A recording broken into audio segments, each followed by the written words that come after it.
the communities there, especially when we got to know that $12 million of our monies had been spent on just mobilization in respect of the construction of the Palugu multipurpose dam. But that project has not happened. First of all, you tell me, what ran through your mind when you heard that piece of news? Yes, before we begin, let me say a very good morning to the Chief of Argo, Chief Jacob Mbakanzoni, right, and the good people of Argo. Yes, in April I was in the north, and we are staying around the very land in question, where the supposed dam is supposed to be constructed. We saw nothing, no blocks, no sand, nothing. So when we hear these issues of there's a dam being constructed, we just don't know what to say because we don't have the opportunity to speak. So I'm very grateful you are giving me this very great opportunity so our people can hear of us confirming that there's no dam in the Palugu area. When you heard the news, what ran through your mind? Yes, I would just say, I've been saying that our people, especially our uncles, our fathers who had the opportunity to serve, are not taking us they're not taking us serious. Right. That's what you think? Yes, they are not. They don't feel the pain that people feel. I wish one day you will have the opportunity to come to the Palugu Argo area, see for yourself the opportunities that are there, and see for yourself how people are dying every year through pain.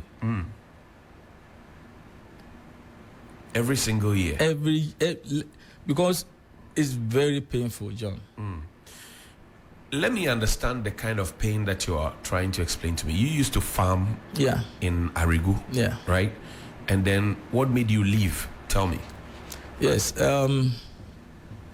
we were matured babies. That was in the early 90s. The first massive split that we had was in actually 94. Very massive. Right. That is the highest. So after 94, we saw the hardship. Our maize that were submerged had rotten. Oh. And then we had to harvest the rotten maize. That is the first and the last time I've ate black tuzafi. Because the maize was rotten? Rotten, black. And we had no option than to harvest it, dry it up, take it to the grinding mill, and then... So you ate rotten food? Yes.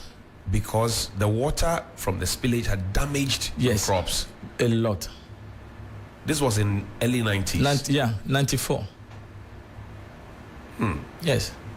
There are a lot of hidden stories about this place. You see, let's begin from Boku to Bupe. Right.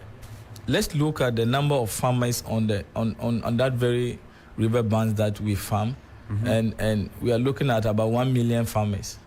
You're looking at about more than 3 million acres of land every year being submerged. And the least you need to farm a 2-acre land is about 2,000 Ghana cedis. And every year you stand and watch, maybe 1 month time for you to harvest your product. And you just watch it go into the drain every year since 94.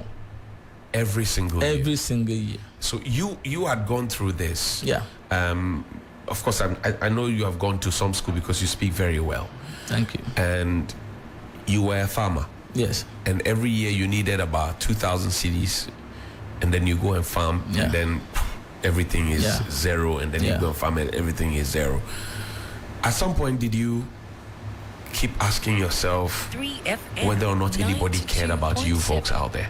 Yeah, we ask questions, and you know, I have been always telling my friends, I said, I'm very disappointed at the people who had the opportunity to serve, who comes from the north, especially within the Walawali Upper East and area, because nobody is talking about it. John, let me take you back to the early 90s, where we used to do the massive tomatoes farming in Palugu Argo area, very massive. Right. And I was right there. There was no car, no cargo car could leave to Burkina Faso unless we had finished harvest. Oh. Very massive. So without your farm produce, the buses couldn't have gone. No. But now it's the reverse. Now we have to go and pick yes tomatoes from them. Yeah, and something is happening. Nobody is talking about it. What is happening? Because the river water has been polluted. By so what? We can't farm tomatoes. Not at all. We can't. So that's why we buy the tomatoes from the Burkina Faso area, even mangoes and shea nuts and all of that. Yeah. It's because the river has been polluted. Yes. Who polluted the river? What kind of pollution? I've been is this? figuring out either